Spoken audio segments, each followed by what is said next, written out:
Manchester United taking on Southampton at Old Trafford on Saturday. Manchester United have to get back to winning ways. Both teams are in horrendous run of form for their standards at this moment in time. Southampton are looking like potential relegation candidates at this moment in time. And Manchester United, if they don't buck their ideas up, will be back in a battle to finish in the top four. And worst case scenario, we could end up finishing outside the top four, which I really hope Manchester United sort it out and consolidate their position in second place. Now, first, it stems from the defensive problems for Manchester United we've got at this moment in time. That is a big problem of Manchester United, and we can't seem to sort out that problem from the crosses into the box. No one seems to be marking their man, and that's been a problem from free kicks and corners into the box. I don't think it's helping Manchester United, the fact that we've chopped and changed our back four regularly on a number of times this season.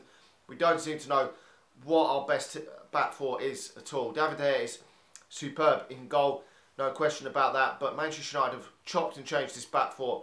For me, Luke Shaw needs to get a run of games at left back. Valencia is out injured, so if Luke Shaw can get a run of games together, I'm sure he can get back to his best. He's a fantastic player, and I think that there is more confidence now in Luke Shaw. Now he's got a few games recently. He needs to be playing against Southampton. Now, it will probably be Ashley Young in the right back position, or if it's right wing back position for Manchester United. No problem with that, considering Antonio Valencia is out injured. But Ashley Young cannot be considered a first team regular going into to next season.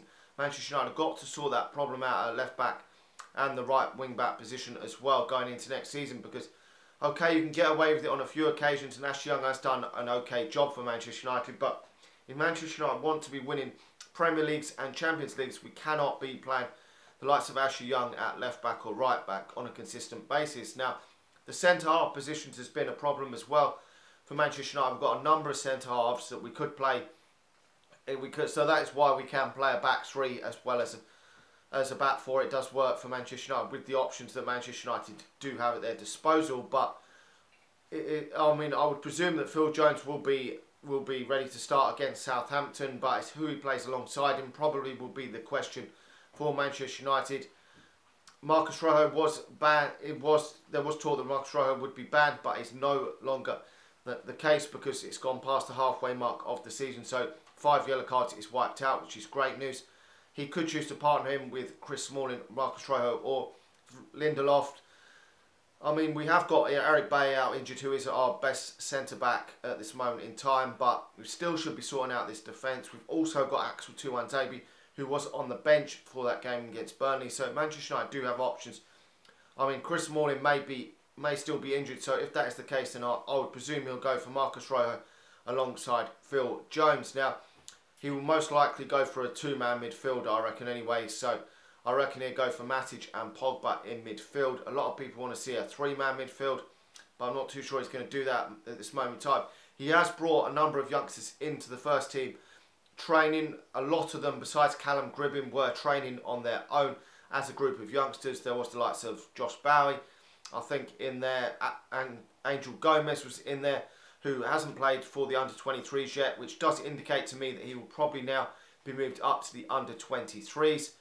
There was also Roshan Williams in there, and a number of others in and around there. Callum Gribbin was the one that was mainly with the first team players, but a number of players, which does look positive for Manchester United, giving them a chance in and around the first team while there's no under-18s and no under-23 football at this moment in time. There's taken a break for a week or so for the Christmas period. So I would expect them to go back into the under-23s, and I would expect Angel Gomez maybe to play another 1 or 2 under-18 games and then go into the under-23s and probably feature from the bench at some point. But I wouldn't expect any of these players. Now, we could see a shock of maybe Callum Gribbin or someone on the substitutes bench for one of these games, maybe against Derby or someone in the FA Cup, but I wouldn't at this moment in time expect too many of these youngsters to come back into the fold. Demi Mitchell also along the players who has featured for Manchester United in his career, but I would expect more if Manchester United consolidate our position in second place going into the likes of February, March, April. Then I would expect Jose Mourinho, if we're in the other 2 cup competitions, to give some of the first teamers a rest and put out the likes of maybe Angel Gomez and Demi Mitchell again for a few games. Now, you might even do that in the FA Cup if Manchester United get through against Derby and play another lower league opposition. But Derby is quite a hard one, so I wouldn't expect too many there. But moving forward, I would expect Manchester United to play Juan Mata out wide or in the number 10 role with Jesse Lingard probably in the number 10 role. Probably that's Jesse Lingard's best position, and he's Manchester United's on-form player at this moment in time, so he should be in the team.